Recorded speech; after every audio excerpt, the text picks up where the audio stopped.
कुछ चीज़ भी मांग सकती थी, कुछ और ख्वाहिश भी कर सकती थी। उसने कहा कि मुझे मालूम है कि मेरी ज़िंदगी इतनी ज़्यादा नहीं है, मगर एक बार मैं कादज़म के मज़ार पे आके बानी का शुक्रिया अदा करना चाहती थी कि उसने हमें इतना प्यारा मुल्क दिया है। सूबा सिंध में मराकश के कौंसल जनरल हैं, ये नुमाइशी ओहदा है या इसमें कुछ काम भी करना पड़ता है? ये सिर्फ एक नुमाइशी एक ओहदा नहीं है, बल्कि इसमें बड़ी रिस्पॉन्सिबिलिटीज़ होती है। और जो डिप्लोमेट्स को इम्यूनिटीज़ मतलब होती हैं हासिल, वो हमको दी जाती हैं। इस वक्त बलूचिस्तान और सिंध से अगर कोई आदमी वीज़े के लिए अप्लाई करता है तो हमारे कौंसलेट में आता है, कोई ट्रेड डेलीगेशंस आता है तो वो हमसे कांटेक्ट करता है और हम उसकी विजिट्स वगैरह तमाम चीज़ें अरेंजमेंट्स करते हैं। एजाज़ी कौंसल जनरल को तनख्वाह भी मिलती है? इसमें कोई सैलरीज वगैरह आपको नहीं मिलती और हम उनसे ख़ुद ये कहते हैं कि हम ऑनरी तौर के ऊपर आपका काम करना चाहते हैं। एजाज़ तो मिल गया, लेकिन वीज़े इशू करने के लिए अमला रखना पड़ता होगा, पैसे तो खर्च होते होंगे। 30-40 साल पहले अमेरिका में भी कि उन्हीं लोगों को एम्बेसडर बनाया जाता था कि जो इस चीज़ को अफोर्ड कर सकते थे, मतलब वेल ऑफ लोग जो होते थे, क्योंकि इसमें बहुत ज़्यादा ख़र्चा जो होता है अपनी जेब से करना पड़ता है। बाद में ये आ गया कि फिर कैरियर डिप्लोमेट्स आने लगे हैं। अभी भी ऑनरी जितने भी होते हैं वो अपनी जेब से काफ़ी उनको खर्च करना पड़ता है। फिर मोरक्को मेरे लिए एक सेकंड कंट्री है, क्योंकि मेरा काफ़ी बड़ा वहाँ पे सेटअप है, मेरा अपना घर है, तकरीबन 100 के करीब आदमी हैं और पाकिस्तान से मैं काफ़ी ट्रेड कर रहा हूँ। सनतकार, कालम निगार, सफारतकार और फिर समाजी खिदमत भी, इन सब शोबों से इंसाफ करना मुश्किल तो होगा। इट्स ए डिफ़िकल्ट जॉब, मगर मैं आपको करता हूँ कि अगर प्रॉपर मैनेजमेंट, टाइम मैनेजमेंट आप करें तो आप टाइम निकाल सकते हैं हर चीज़ के लिए। इस अहद की नामवर गुलकारा नाजिया हसन आपकी बीवी रहीं, उनकी वो कौन सी याद है जो आप भुला नहीं पाए?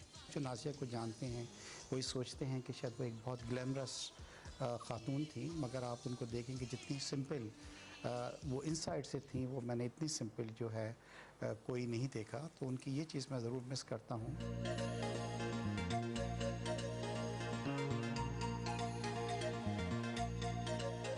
खानदान के अफराद के साथ खाना खाया।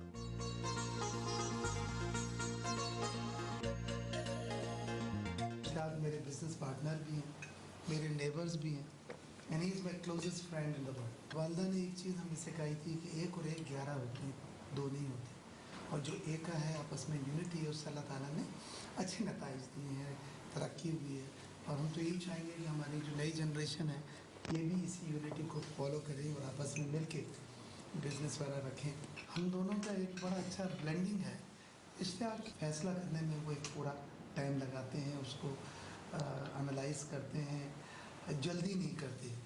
और उसकी वजह से अमूमन ये होता है कि वो फैसले जो मेरी तरफ से होते हैं वो फिल्टर होते हैं। इश्तियाक भाई के साथ मेरी बहुत अंडरस्टैंडिंग है, बहुत मोहब्बत से रखते हैं, हम सबको बहुत ख्याल रखते हैं। इश्तियाक भाई इख्तियार से ज़्यादा जो है वो इश्तियाक भाई सुनते हैं मेरी। मुझे कोई अगर इंसेक्ट होता है तो मैं इश्तियाक भाई के पास जाती हूँ, इश्तियाक भाई ऐसा हो गया है, तो इश्तियाक भाई बोलेंगे नहीं आप ऐसे नहीं, आप ऐसे करें। हम इनकी जो अच्छी बात है केयरिंग बहुत है, और मैं समझता हूँ कि ये फैमिली का एक बड़ा इंपॉर्टेंट रोल होता है, बड़ों का स्पेशली। और जो ये इख्तियार भाई और इश्तियाक भाई फैमिली को जिस तरह चलाते हैं प्यार मोहब्बत से एक दूसरे के साथ, उनका रिलेशन बड़ा अच्छा है, ये बड़ी इंपॉर्टेंट चीज़ है।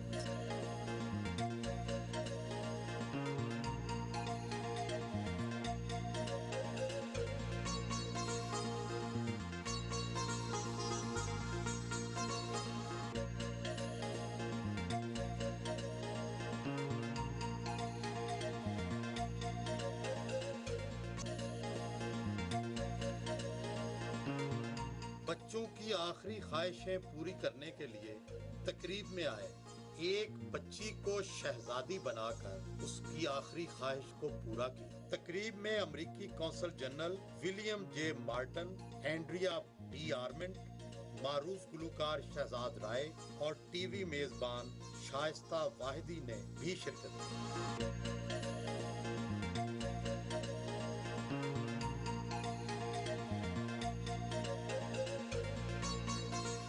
आपका बिजनेस क्या है और सालाना कितना कमा लेते हैं? We are one of the leading exporters of denim from Pakistan. Denim वो कपड़ा होता है जिसकी जीन्स बनती हैं। कई मुल्कों के अंदर हमारे ऑफिसेज हैं, जैसे टर्की में हमारी एक बहुत बड़ी एक्सपोर्ट है, वहाँ पे हमारा ऑफिस भी है। इसी तरह मोरक्को में भी हमारा ऑफिस है, यूके के अंदर भी हमारा ऑफिस है, अमेरिका में भी हमारा ऑफिस है। तो ऑल टुगेदर तकरीबन 4-5 करोड़ रुपए की, अरब रुपए की हमारी जो है वो टोटल एक्सपोर्ट्स हैं यहाँ पे।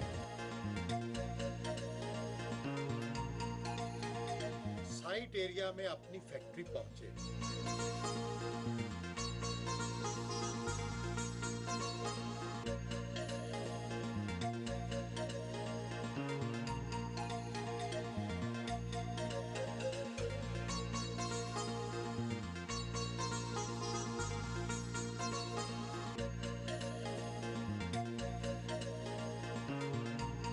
धागे से रंगाई और डेनिम के बनने का जदीद अमल दिखाया।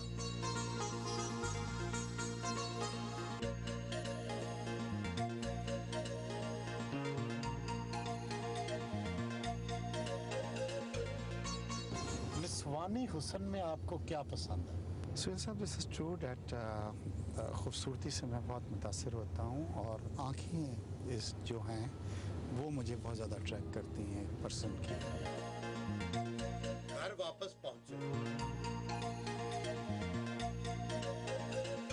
घर में हर तरफ तरतीब व आराइश नज़र आती है, हालांकि बहुत अरसे से आप अकेले रहते हैं। ये कैसे मुमकिन हो रहा है? ये घर जो आपको नज़र आ रहा है ये मैंने नाजिया के लिए बनवाया था। उनकी ये ख्वाहिश थी कि जी घर के अंदर स्विमिंग पूल, जिम, सौना, ये तमाम चीज़ें होनी चाहिए। But you know I never thought कि वन डे जब इस घर में मुझे अकेले भी रहना पड़ेगा। बट लाइक मैंने कहा कि मैं बहुत ऑर्गेनाइज पर्सन हूँ, तो इसलिए घर में आपको एक तरतीब नज़र आ रही है। आपको कौन सी गुलकारा पसंद है? पाकिस्तान में नो डाउट मेहदी हसन और हमारी नूरजहाँ जो थी, मगर मैं लता के भी गाने जो हैं, पुराने गाने जो हैं, वो कभी कभार इस रूम में बैठ के सुनता हूँ। नाजिया हसन भी लता मंगेशकर को पसंद करती थी? नाजिया का लता एंड किशोर बहुत, but again she was very fond of Mehdi Hassan की गायकी उनको बहुत पसंद थी, गज़लें उनको बहुत पसंद थी and she had a good collection of ghazals. Cars की नंबर प्लेट, म्यूज़िक की कलेक्शन, शानदार तस्वीरें, ये कहाँ से इकट्ठी की हैं? कोई 65 कंट्रीज़ अभी तक मैं दुनिया के जा चुका हूँ बिज़नेस के सिलसिले में भी, घूमने फिरने का। तो मेरा ये होती है कि जिस कंट्री में मैं जाता हूँ मेरी कोशिश होती है कुछ ना कुछ चीज़ मैं वहाँ से कलेक्ट करूँ। ये कार की जो प्लेट्स आपको नज़र आ रही हैं ये सब ओरिजिनल प्लेट्स हैं और जिस यूएस के स्टेट में मैंने विज़िट किया, कुछ जो हैं आपको नज़र आएंगी वो 1960 और 65 की भी हैं। और मेरा ये था कि मैं तमाम स्टेट्स की जो कार प्लेट्स रखूँगा, मगर 9/11 के बाद हालात इतने ख़राब हुए कि आई डिडंट वांट कि एक दिन एयरपोर्ट पे वो मुझको भी टेररिस्ट समझें कि ये नंबर प्लेट आपके सूटकेस में किस तरह है।